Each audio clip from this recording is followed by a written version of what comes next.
अपनी मृत्यु और अपनों की मृत्यु डरावनी लगती है, बाकी तो मौत को एंजॉय ही करता है इंसान।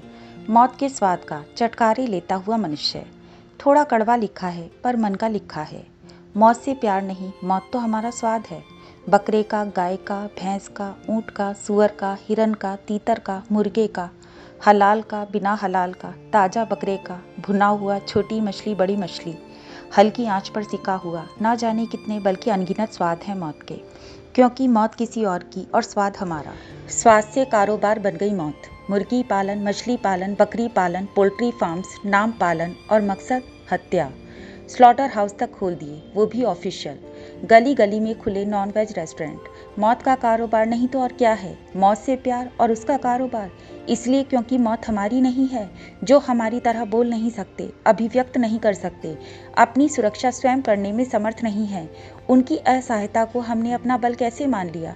कैसे मान लिया कि उनमें भावनाएं नहीं होती या उनकी आहें नहीं निकलती। डाइनिंग टेबल पर हड्डियां नोचते बाप बच्चों को सीख देते हैं, बेटा कभी किसी का दिल नहीं दुखाना, किसी की आहें मत लेना, किसी की आंख में तुम्हारी वजह से आंसू नहीं आने चाहिए।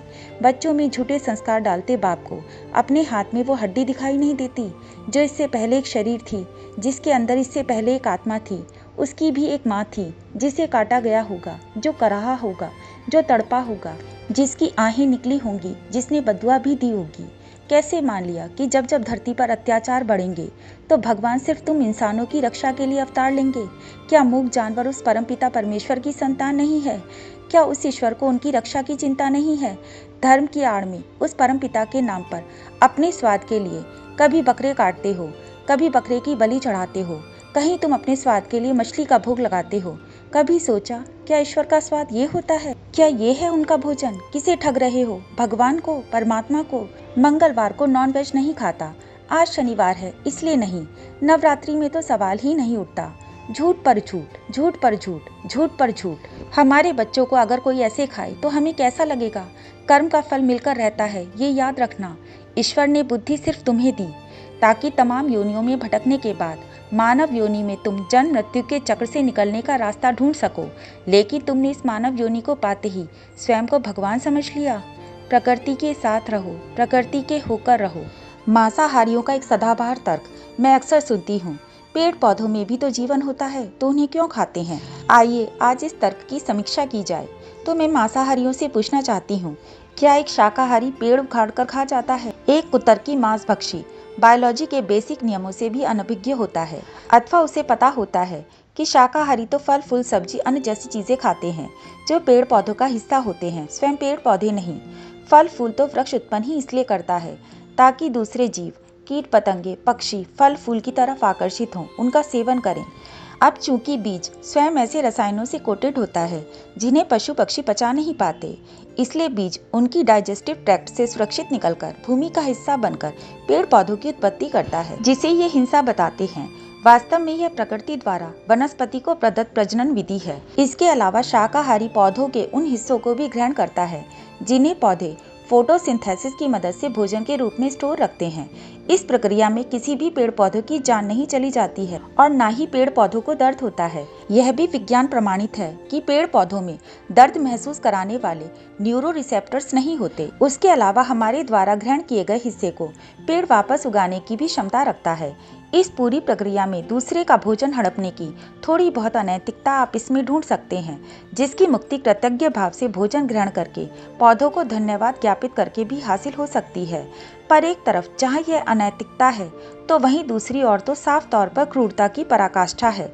एक जीवेषणा का अंतहीन शोषण है, भय का आर्तनाद है, अपने प्राणों को जाते देख एक जीव की चीख पुकार है। एक मांसभक्षी भला किस युक्ति से उन निरीह निरपराध जीवों की बददुआओं से मुक्त हो सकेगा?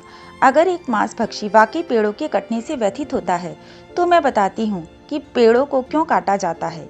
पेड़ काटे जाते हैं आपके घरों के साजो सामान के लिए, लकड़ी के लिए, इंडस्ट्रियल प्रोडक्ट के लिए।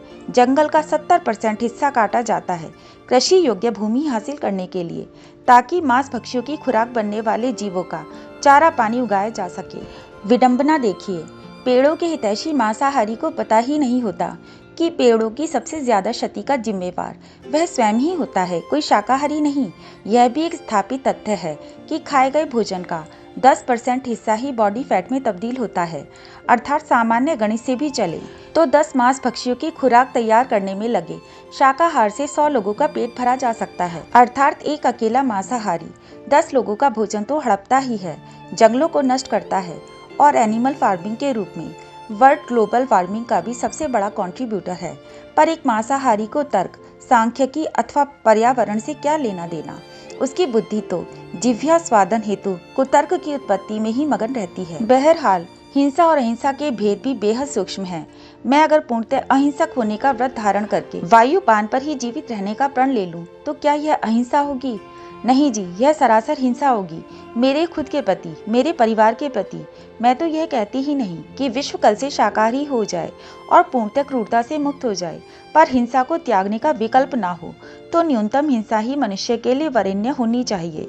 अहिंसक ना बनो तो कम से कम न्यूनतम हिंसक ही बन जाओ। पूरे इंसान ना बन पाओ तो कम से कम आधा अधूरा इंसान ही बन जाओ।